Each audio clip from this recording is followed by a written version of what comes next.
Guten Tag, Herr Sander. Ich freue mich sehr, dass Sie vom Städel-Museum ins Museum Angewandte Kunst gekommen sind, denn wir wollen uns über das Thema, warum gibt es in der spätmittelalterlichen Malerei so viele Bücher, auseinandersetzen. Und meine erste Frage lautet, welche Kunst haben Sie für uns ausgesucht und warum? Ja, zunächst natürlich vielen Dank für die Einladung, freue mich sehr. Ausgewählt habe ich aus dem Städelbestand. Die beiden Häuser sind ja nah beieinander, man kann wirklich in wenigen Minuten vom einen zum anderen gehen. Ist eine spektakuläre Grisaille, in dem Fall eigentlich nicht mehr spätmittelalterlich, sondern schon frühneuzeitlich, aber das ist ja ohnehin ein Kontinuum, von Grünewald, dem großen Maler, der in diesem Falle für Dürers, dem bei Dürer bestellten, von einem Frankfurter Großkaufmann Jakob Heller bestellten Altar, nachträglich die sogenannten Standflügel hergestellt hat.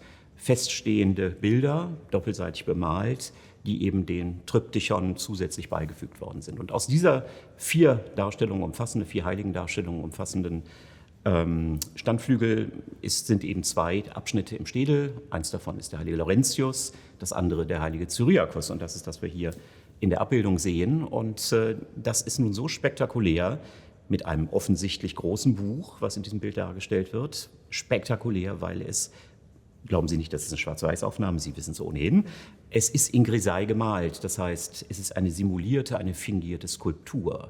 Es kommt grau in grau daher und gleichzeitig von größter Lebendigkeit. Und das ist auch interessant mit Blick auf das dargestellte Buch, was der Heilige in Händen hat. Welche Bedeutung kommt dem Buch in der Tafel von Grünewald zu? Und um welches Buch handelt es sich? Das hat er uns Gott sei Dank draufgeschrieben. Das Buch ist zentral für die Bedeutung des Bildes. Denn was wir hier sehen, ist eben der heilige, sowohl Märtyrer, aber vor allen Dingen gekleidet ist er als Diakon, einer der Erzdiakone sozusagen, der Diakon, niedere Weihe innerhalb der Kirche, der hier einen Akt vollzieht, der dem heutigen Publikum normalerweise Gott sei Dank etwas fern gerückt ist, ein Exorzismus, eine Dämonen, eine Teufelsaustreibung. Dafür gab es in der Kirche, gibt es bis heute in der katholischen Kirche oder auch der orthodoxen Kirche, ein festgelegtes Ritual, ein festgelegtes Zeremoniell. Und das hängt in diesem Buch, beziehungsweise ist es in diesem Buch schriftlich fixiert. Es ist die Aufforderung, lateinisch formuliert, die der Heilige Cyriakus ausspricht, wie es im Anfang dieses Buchs auf Lateinisch heißt, im Namen und in der Autorität Jesu Christi, nämlich den Teufel adressiert, der angeblich diese verkleinert dargestellte Prinzessin, sehen wir an der abgelegten Krone vor ihr, besessen hat oder besitzt. Und eben der Heilige fordert den Teufel in dieser Person auf, eben sie zu verlassen. Auctoritate nostri, Domini nostri Jesu Christi, im Namen und mit der Machtvollkommenheit Jesu Christi handelt er. Und insofern ist dieses Buch und der dort bewusst lesbar gestaltete Text von Grünewald natürlich, wenn Sie so wollen, buchstäblich der Schlüssel zum Verständnis dieser Darstellung. Herr Sander, das Buch erscheint ja nicht nur als ein Attribut, sondern es ist ja malerisch performativ ausgedeutet. Das heißt, das Buch ist ein wesentlicher Träger in der Dramatik der Szene, oder? Also sagen wir mal, in dieser extremen Form, wie wir es hier sehen, ist sie charakteristisch für Grünewald, ist sie charakteristisch für einen der bedeutendsten, innovativsten, intelligentesten, intellektuellsten Künstler seiner Zeit. Wir wissen herzlich wenig über die Biografie dieses Künstlers, der Maler und gleichzeitig Wasserbautechniker war, also eine echte Mehrfachbegabung. Aber was wir aus den Bildern ablesen können, auch aus dieser Tafel vom Isenheimer Altar heute in Colmar, ganz zu schweigen, dem Hauptwerk natürlich von Grünewald, ist, dass er das, was er malt, nicht wie viele seiner Zeitgenossen, ob im Spätmittelalter oder in der frühen Neuzeit, in einer seriellen Form betrachtet und sagt, gut, ein Heiliger braucht ein Buch. Das ist ein Attribut und wie ein Buch aussieht, wissen alle, da male ich eben Buch. Sondern dass er sich über alle Details und auch über dieses ikonografisch so zentrale Detail des Buches mit der Exorzismusformel sich Gedanken macht, wie sieht das denn aus? Und das ist das wirklich Neue, das ist das extrem Innovative, das ist das absolut Überwältigende. Denn, wenn wir dieses Buch etwas näher uns anschauen, dann überwältigt vor dem Original der Punkt, dass wir wirklich das Gefühl haben, Sie können das Pergament knittern hören. Die Materialität wird deutlich. Es ist ein verlebendigter Gegenstand und das ist eigentlich das Großartige. Ich meine, Grünewald macht hier einen Parforce-Ritt.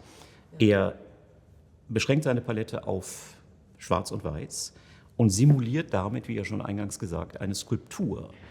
Und damit tritt er eigentlich in einen Wettstreit mit einem Bildhauer und macht etwas, was ein Bildhauer in der Form ja nie tun könnte. Selbst Bernini oder zeitgleich Slüter, der große Bildhauer, die großartig in Stein Realität umsetzen, würden eben diese wirklich pergamentene Struktur des eben nicht Papiers, sondern Pergaments dieses Buches oder den flauschigen Samt der Kasel des Heiligen oder die metallene Krone der Prinzessin in dieser Form darstellen können. Also in der Tat, die Art und Weise, wie es charakterisiert wird, wie das Buch charakterisiert wird, bindet sich ein in die Dramatik der Erzählung. Kleine Seitenbemerkung.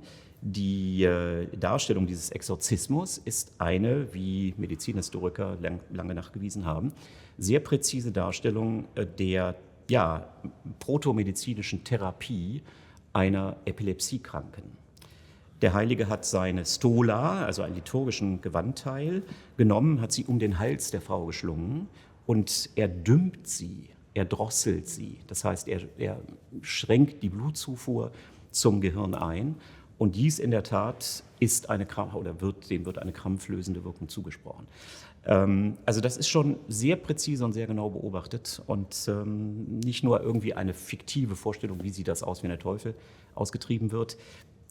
In der Tradition hätte man die Teufelsaustreibung dadurch deutlich gemacht, dass ein kleiner Drache aus dem Mund entfährt. Das macht er nicht. Er zeigt eigentlich diese krampfende Frau im Moment hoffentlich der dann einsetzenden Erleichterung durch die zeitweilige Drosselung quasi eine medizinische Maßnahme. Geht es denn bei dem Wechsel von Malerei zu Skulptur bei dieser Tafel eher um eine Art von Wettstreit der Künste, also Paragone, oder ist es eine mediale Reflexion bereits? Ich würde sagen, es ist beides und es ist ein drittes. Wo kommt eigentlich die Idee von Grisaille-Darstellungen her? Da sind wir 100 Jahre früher, da sind wir zum Teil schon in der italienischen Malerei bei Giotto, da sind wir noch weiter als 100 Jahre zurück, aber vor allen Dingen in der niederländischen und frühen deutschen Malerei des 15. Jahrhunderts. Denn dort wird inszeniert, in dem Fall nicht die Öffnung eines Buches, das Blättern in einem Stundenbuch oder jetzt in diesem medialen Bereich, sondern das Öffnen und Schließen und Wiederöffnen eines Altars, der eben montags bis sonnabends die Außenseiten nur zeigt. Und die sind medial zurückgenommen, zeigen häufig simulierte Skulptur in dieser Grau-in-Grau-Malerei. Und nur an den Feiertagen wird der Altar geöffnet in seiner ganzen Farbpracht. Also grauwertige Malerei ist auch ein Parforce-Ritt und natürlich eine perfekte Methode des Künstlers, um zu zeigen, wie gut er malen kann.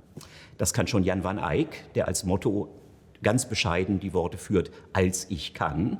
Das würde Grünewald sofort unterschrieben haben, 100 Jahre später. Das ist so gut, das soll erstmal irgendjemand anders nachmachen. Also es ist auch ein künstlerischer Wettstreit natürlich. Aber es hat eine tiefere Ebene, letzten Endes bis hin in die theologischen oder paraliturgischen Vorstellungen, ein Altar. Und dies ist Teil eines Altars. Heute hängt es im Städel als Kunstwerk. Ganz andere Funktion. Aber ursprünglich war es Teil der Inszenierung eines Altars in der Dominikanerkirche hier in Frankfurt. Und das definiert die Farbigkeit, den Zugriff, die medialen Entscheidungen von Grünewald für diese Darstellung. Welche Bedeutung hatte denn das Buch in der damaligen Gesellschaft? Bücher werden in Büchern dargestellt, ja, das ist ganz offensichtlich. Und sie werden bestimmten Personen in bestimmten Situationen zugeordnet. Wir haben hier zwei wunderbare Fallbeispiele, wunderbare Stundenbücher des 15. Jahrhunderts, etwas früher, etwas später. Und im einen Fall haben wir die Miniatur der Verkündigung. Und dort sehen wir eben ein Buch, was geöffnet ist, vor Maria auf dem Gebetpult liegen, während der Engel hereinkommt. Und dieses Buch ist mit Textsimulation allerdings auch nur beschriftet, sehr, sehr klein. Wenn man gewollt hätte, hätte man durchaus schon einen ersten Wortanfang lesbar machen können. Darauf kommt es nicht an. Wir wissen nicht genau, welchen Text Maria liest, aber es wird deutlich gemacht, ihre Rolle, warum wird sie überhaupt die Gottesmutter? Die liegt natürlich in ihrer Demut, in ihrer Frömmigkeit. Und diese Frömmigkeit, die wird eben durch den Umstand deutlich gemacht, vor ihr liegt ein Gebetbuch. Sie wird damit aber auch zu so etwas wie einer Leitfigur für die Besitzerin, den Besitzer dieses Buches, die natürlich genauso an einem Betpult kniend vor diesem Buch sitzt oder kniet und die Gebete liest und sozusagen in der Gottesmutter ein Stück weit Anleitung findet, wie sie sich selbst verhalten soll. Das andere Beispiel zeigt den Evangelisten, also einen der 4 Verfasser der 4 Evangelien, Johannes, der dabei ist, etwas zu schreiben. Und interessanterweise, er schreibt nicht in ein Buch, sehr ungewöhnlich für einen christlichen Heiligen, sondern er schreibt auf eine Rolle. Und damit sind wir natürlich bei der eigentlichen, in der Antike, speziell im ägyptischen Raum, Papyrus, Pflanze, weit verbreitet. Da kann man wunderbare Rollen draus machen. Die Tora, das jüdische heilige Buch, ist bis heute auf einer Rolle geschrieben. Das heißt, da haben wir eigentlich eine ältere, genetisch ältere Form von Buch in Form einer Rolle, die man aufrollt und wieder einrollt, gegenüber dem dann jüngeren Kodex, dem Buch. Und interessant ist eben auch, das finden Sie in Tausenden von Bildern des Spätmittelalters, der frühen Neuzeit, dass eben differenziert wird. Christliche Heilige sind üblicherweise mit einem Buch dargestellt. Das muss nicht geöffnet sein. Das Buch allein signalisiert schon Neues Testament.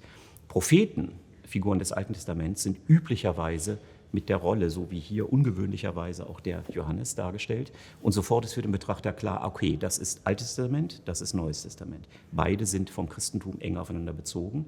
Und da wird Buch eingesetzt, nicht wie bei Grünewald, dass man wirklich lesen kann, was ist der Text, sondern es wird eingesetzt, um eine Zugehörigkeit zu einer Zeitstufe, zu einer religiösen Vorstufe, wie das Christentum es betrachtet hat, es einzusortieren. Herr Sander, vielen Dank. Ich fand es großartig.